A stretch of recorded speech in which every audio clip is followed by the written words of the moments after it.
love without pretense, service without self-regard, and to live life fully.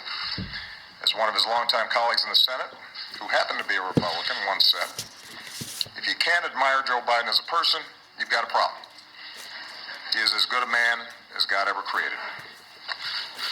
So, Joe, for your faith in your fellow Americans, for your love of country, and for your lifetime of service that will endure through the generations, I'd like to ask the military aide to join us on stage.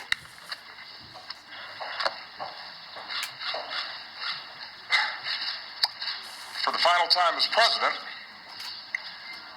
I am pleased to award our nation's highest civilian honor, the Presidential Medal of Freedom.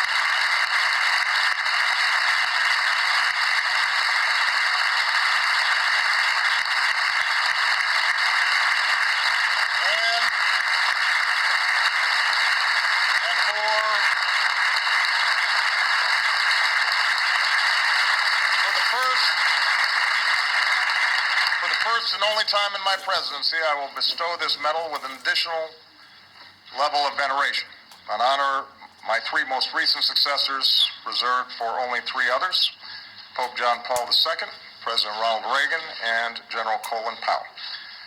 Ladies and gentlemen, I am proud to award the Presidential Medal of Freedom with distinction to my brother, Joseph Robinette Biden, Jr. Will the aide please read the citation? Vice President Joseph R. Biden, Jr. In a career of public service spanning nearly half a century, Vice President Joseph R. Biden, Jr. has left his mark on almost every part of our nation, fighting for a stronger middle class, a fairer judicial system, and a smarter foreign policy, providing unyielding support for our troops, combating crime and violence against women, leading our quest to cure cancer, and safeguarding the landmark American Recovery and Reinvestment Act from corruption. With his charm, candor, unabashed optimism, and deep and abiding patriotism, Joe Biden has garnered the respect and esteem of colleagues of both parties, and the friendship of people across the nation and around the world, while summoning the strength, faith, and grace to overcome great personal tragedy. This son of Scranton, Claymont, and Wilmington has become one of the most consequential vice presidents in American history, an accolade that nonetheless rests firmly behind his legacy as husband, father, and grandfather. A grateful nation thanks Vice President Joseph R. Biden, Jr. for his lifetime of service on behalf of the United States of America.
Machete, you're fired.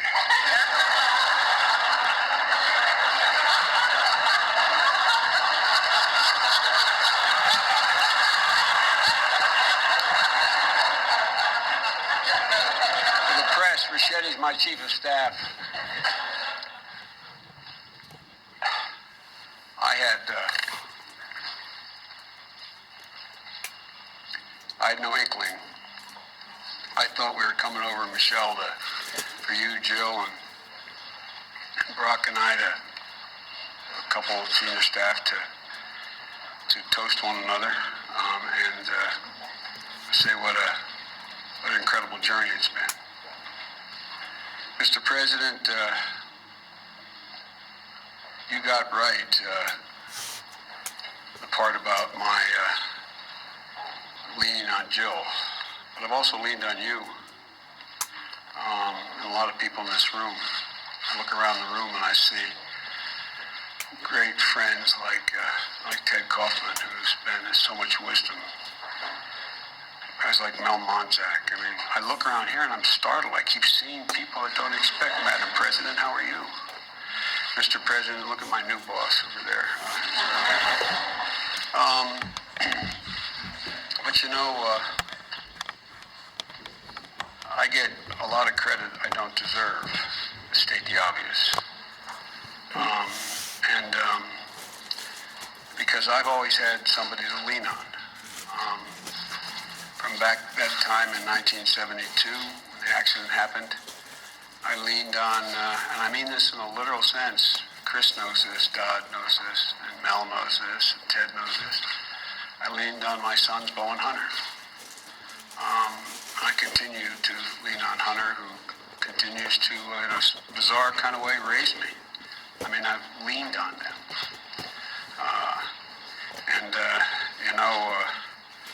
Mr. President, you observed early on that when either one of my boys would walk in the room, they'd walk up and say, Dad, what can I get you? Dad, what do you need? And then Jill came along and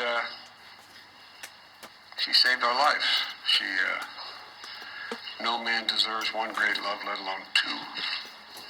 And, but everybody knows here I am Jill's husband. Everybody knows that I love her more than she loves me. That's good reason.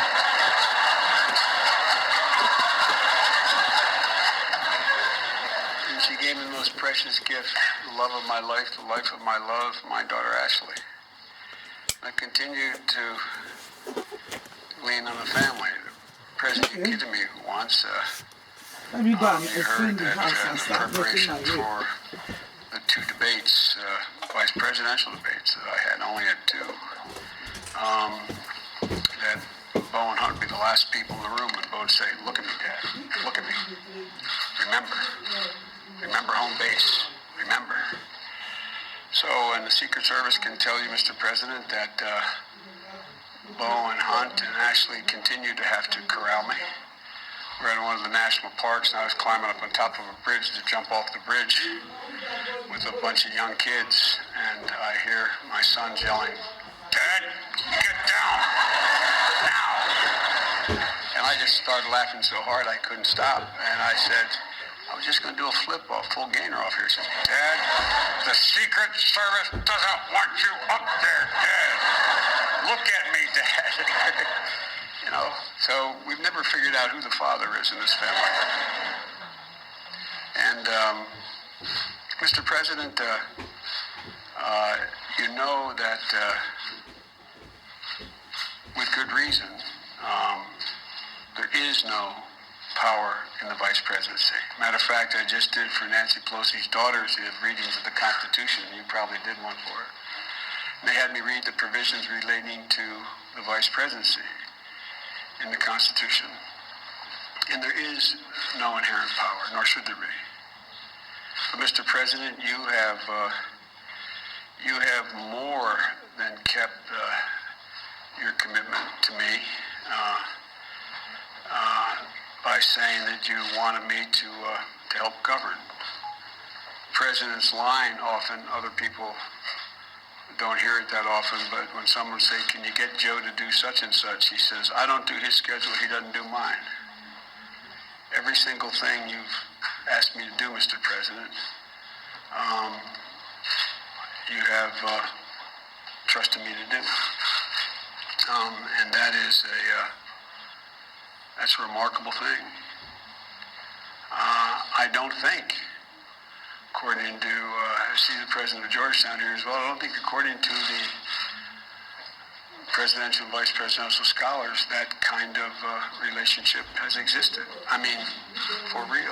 It's all you, Mr. President. It's all you. The reason why when you send me around the world, nothing gets, as my mom would say, gets missed between the cup and the lip is because they know when I speak for you. And it's been easy, Mr. President, because we not only have the same political philosophy and ideology, I tell everybody, and I've told them from the beginning, and I'm not saying this to reciprocate, I've never known a president, and few people I've ever met, my whole life, I can count on less than one hand, who've had the integrity and the decency and the sense of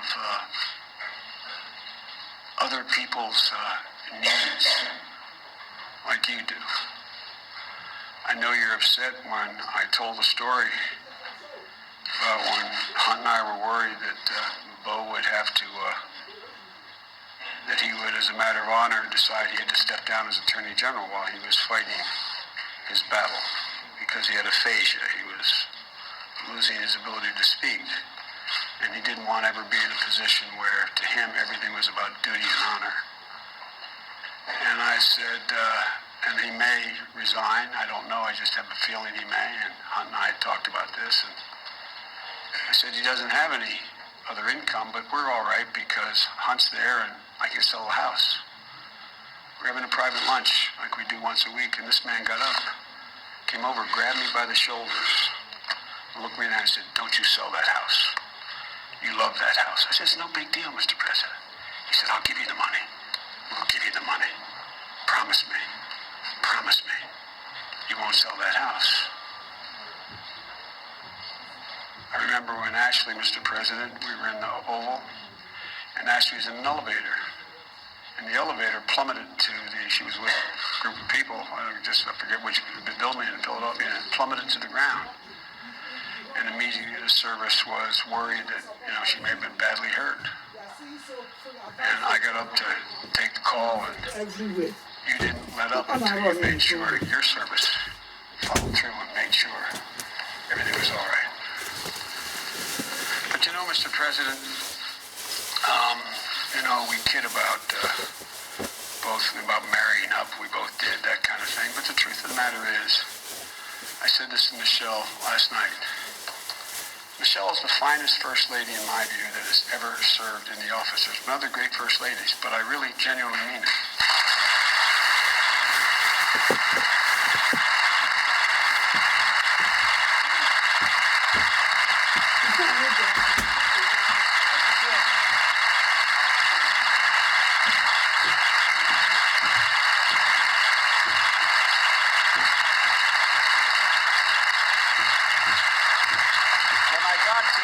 When I got to meet Michelle's brother, and he told me about how you guys were raised, and I got to know and love your mom. If your mom were 15 years older, she could have been my mom. I mean, literally. The way you were raised, the way we were raised, there wasn't any difference.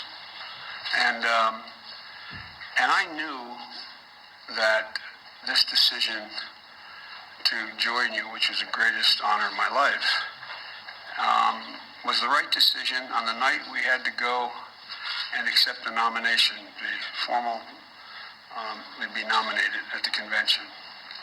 And Finnegan, who's now 18 years old, was then 10 years old.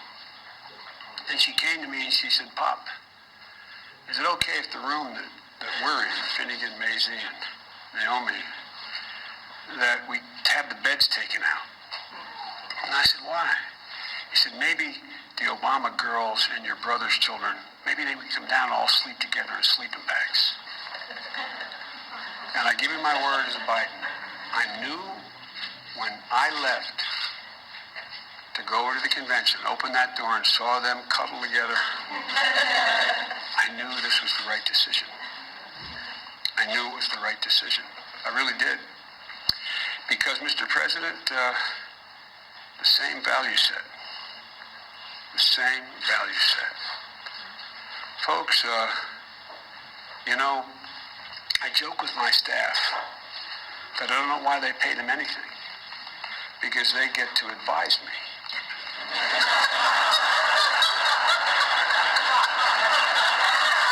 me explain what I mean by that. As the president of the University of Delaware, where my heart resides, in my home campus in Delaware, as he can tell you, I get to give you advice. I get to be the last guy in the room and give you advice on the most difficult decisions anyone has to make in the whole world. But I get to walk out, and you make it all by yourself. All by yourself. Harry Truman was right about the buck stopping at the desk. And I've never once doubted on these life and death decisions. I never once doubted that your judgment was flawed. Not once. Not once. We've disagreed and we've argued and we've raised our voices to one another, which we made a deal we'd be completely open like brothers with one another. But Mr. President, I watched you under intense fire. I will venture to say that no president in history has had as many novel crises land on his desk in all of history. The Civil War was worse, the World War II was worse, World War I. But, Mr. President, almost every one of the crises you faced was a case of first instance. Case of first instance. And I watched that prodigious mind and that heart as big as your head. I've watched you. I've watched how you've acted. When you see a woman or man under intense pressure, you get a measure, and you know that, Michelle, and your daughters know it as well. This is a remarkable man. And I just hope that the asterisk in history that is attached to my name when they talk about this presidency is that I can say I was part of the journey of a remarkable man who did remarkable things for this country.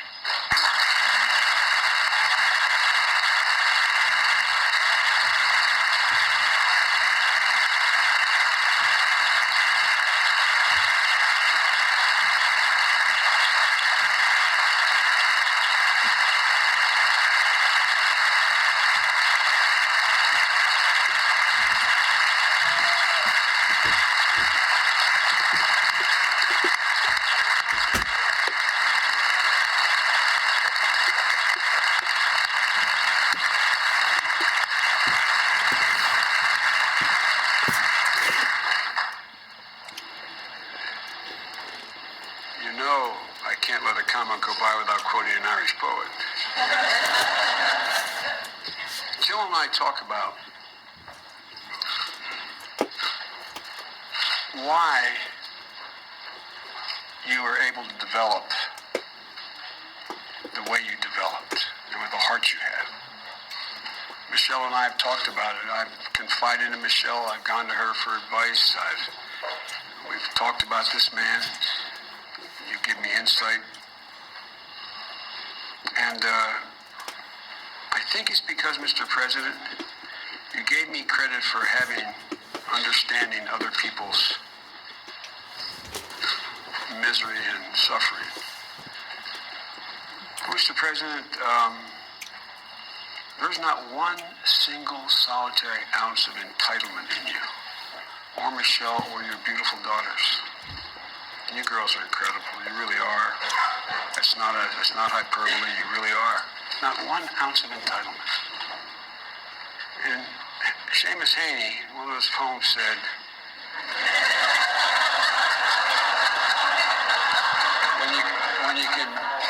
can find someone who says it better, use it. He said, you carried your own burden, and very soon, your symptoms of creeping privilege disappeared. You carried your own burdens, and very soon, creeping symptoms of privilege disappeared. Mr. President, you have sometimes been like a lone wolf. But you carried yourself in a way that is pretty remarkable. The history of the journey, your journey, is something people are going to write about a long time.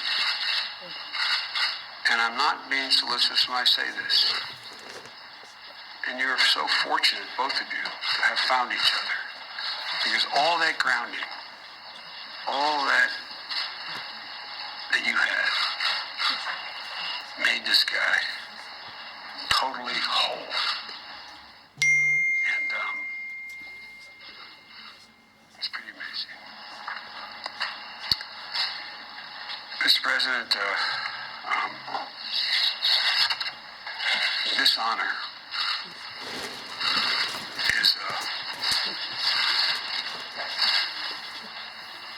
is not only well beyond what I deserve, but it's a reflection of the extent and generosity of your spirit. I don't deserve this, but I know it came from the President's heart. There's a Talmudic saying that says, what comes from the heart enters the heart. Mr. President, you have creeped into our heart, you and your whole family, including Mom, and you occupy it. It's an amazing thing that happened. I knew how smart you were. I knew how honorable you were. I knew how decent you were from the couple years you worked in the Senate. And I knew what you were capable of. But I never fully expected that you'd occupy the Biden's heart, from Hunter, Ashley, my sister, all of us. All of us. And, Mr. President,